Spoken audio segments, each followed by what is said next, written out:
Hey, and welcome to a YouTube live version of Conversation with a Socialist. I'm Calvin Taylor, obviously, always the socialist in question, and I will be doing a podcast as well, just so you know.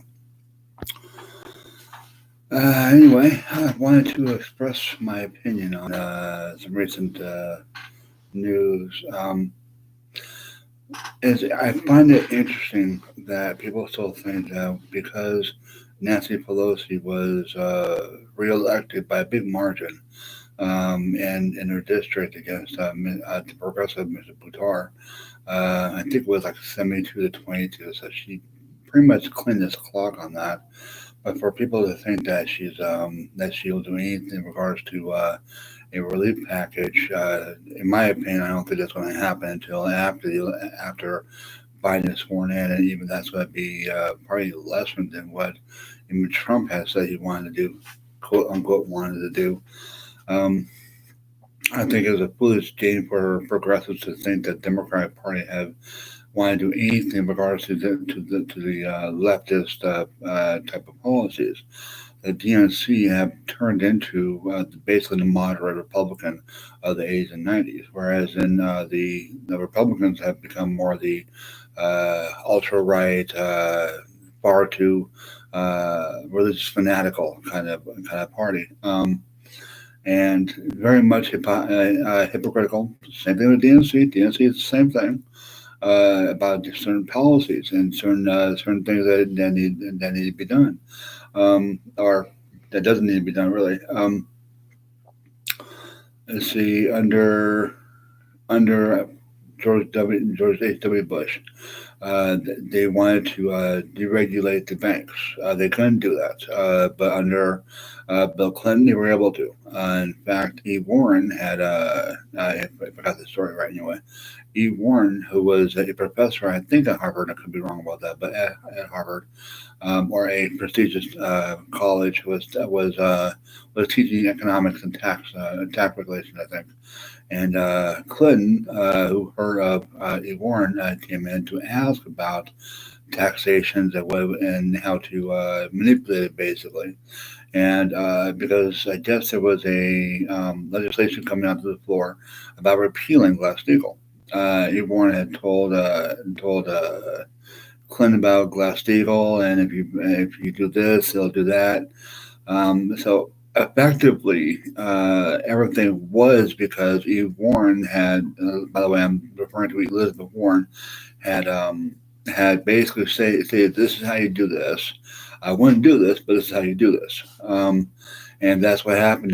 That's why the Democrats were able to pull off the deregulation of the big banks, which basically made sure that the big banks could um, tie in everything in regards to the financial sector, banks, insurance. I'm sorry, loans and insurance, car insurance, you name it, housing securities, all that into one thing. So before then, where if say you effed up and you didn't pay a bill, that wouldn't necessarily go against that credit against your credit on that, but you can still go somewhere else for a better deal and get that. After that, you weren't able to do that because everything is predicated based on your credit history. Even now, even your rent is your rental history is based on your credit history. So because of all that, and because Clinton had was taught that by Elizabeth Warren, she was able to get the big banks free and clear the market in regards to monetary policies. Just what they wanted because this allowed them to play with other people's money. They weren't playing with their own money. They were playing with other people's 401ks and the housing securities, and that's how a lot of people were in some cases force fed a mortgages they couldn't pay. They It has been proven time and time again. I believe there was a couple of $1 billion that went back to uh, families that were wrongfully kicked out of their place. I think who was it? A comedian, a political comedian. I just forget his name. On a YouTube show on there. Anyway, this person got kicked out of his home because of someone like Stephen Mnuchin, who was about to get prosecuted in California, but Kamala Harris, who was the top cop there, and she bragged about being the top cop there, but she was about to prosecute him. Then she was starting to run for Congress. She got he had contributed quite a bit of money to her congressional campaign, and all of a sudden everything stopped. I think we've all heard this before on the campaign trail and all that. Why would anybody vote for someone like a Joe Biden who created the system we have now with his crime bill and all that? Why would people sit there and um, vote in someone who has the worst track record, even worse than freaking Trump? Trump is just a symptom of it. He is the end result of this system. And then Joe Biden gets elected. The first time he's actually gotten elected to a higher office other than Congress. Um, I myself don't get that, but maybe just me. I don't know. Because apparently, the Green Party got all of 386,000 votes, I believe, in regards to just. I think I'm not sure that's the final tally, but that's what Howie Hawkins, who was the better candidate, literally was the better candidate, who had every detail you can think of, had the history behind him and all that stuff as far as his knowledge. And yet, uh, the Democrats used Trump to get back into office. He used his office for his own personal gain. That's obvious. Um, I think that once he's out of office and once he finds out that as far as federal crime, he cannot pardon himself, so he's going to have to find some way of getting that done.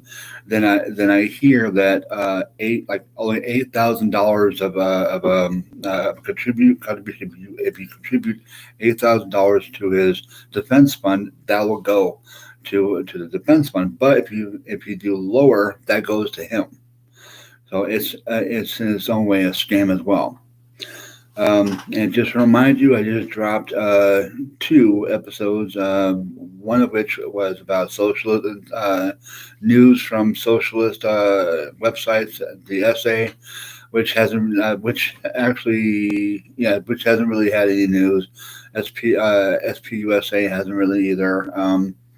I did a Green Party USA, Green Party Australia, Green Party UK, Green Party Ireland. Let's see, I was going to do a socialist definition, but right now I'm only allowed to do like 15 minutes without it being cut down. It would still cut down either way. Anyway, the point of the matter is, if you enjoy that kind of stuff, and if you are interested in the news from Green Party and Socialists here and abroad, subscribe to my channel. And if you have some money and you want to support, go to paypal.me/GAP network and donate whatever you can as far as that part goes. My brands operate because of your support. So I need that support so I can then build this brand based on what you guys want in regards to your demand. Anyway, and apparently, Biden has brought in quite a few people from the Obama years and quite a few people from the George W. Bush years, I believe. One is a communications director who, I can't remember his name right now, but who has publicly said that the CIA, and I think he was talking about the CIA, I could be wrong about that, but he was talking about a organization within the government that stated that they are a propaganda machine, and that he doesn't mind doing that. So that tells me that, like every president, pretty much has had communications operators that, in my opinion, shouldn't be doing propaganda. Propaganda is subjective. Propaganda could be false, and it could also be real. Trump just did an overhaul as far as propaganda. He did nothing but that. Like 10% of it was truth, and like the other 90% was falsified lies as far as the part goes. I say a lot anyway. Just acknowledge that part. Okay. Anyway, My whole point of this matter is we have to change the way we vote. We have to change the parties that we vote for. We can no longer support the DNC. We can't support the RNC if you are on the left side of things. That's why I was pushing for the Green Party. That's why I'll continuously push for the Green Party and the Socialist Alternative. As far as I know about Socialist Alternative, are the only ones on the left. The one with name recognition, two have the ballot lines to be able to run for offices. So, if you are a leftist and you want to see left socialists elected, one, make sure that they're on the ballot line in your state or city or area code. Two, make sure that you get to know as much about them as you can so that you can tell your friends, family, and other people about them if they subscribe to the same thing you do. Three, make sure you know every single detail about them regards to the platform. Make sure that you know how they're going to pay for it, where they're going to get the money from, how many jobs it's going to create, how many industries are going to be affected, stuff of that nature, in a positive direction, obviously. And talk quickly about the negative effects, but talk about how it will be offset by the positives. Um, Four, make sure that you get ranked choice voting in your state. If you're able to get the ranked choice voting, that is a better chance of you being able the party that you want to get elected, be elected. That was a big challenge for the Green Party. The Green Party ran a guy who was a original Green Party founder, Howie Hawkins, and a socialist, Angela Walker, but he had no name recognition. He also was not a part of a big party like the DNC, who, I'm sorry, but was sheepdogging people into the DNC. I believe he knew that the DNC were a private corporation that can choose whomever they want to run, and yet he still ran in 2020. How I found this out was after 2016, so I knew he knew as far as that part goes. So that's why we ultimately need a third party. The third party is the Green Party. That's the only party that I can see that and that social alternative that have a viable way, a viable voting block to be able to get more and more people in office. So if you are a socialist, if you are a Green Party member or anybody of that nature, and you want to see the two parties get their ass handed to them, make sure the information is out there. Make sure people not only have access to it, but are able to get a hold of it through your hands, through your communications. That's how we're going to be able to get more and more people like them into office. Forget about the mainstream media. We are the mainstream media. We are the people to get them in office. It takes our money, it takes our personality, it takes our knowledge of what we need to get and how to get it done. So I thank you for watching my live. I'm going to continue on my podcast. So I hope you guys have a good night. I will see you Monday. Peace out for now on my YouTube channel.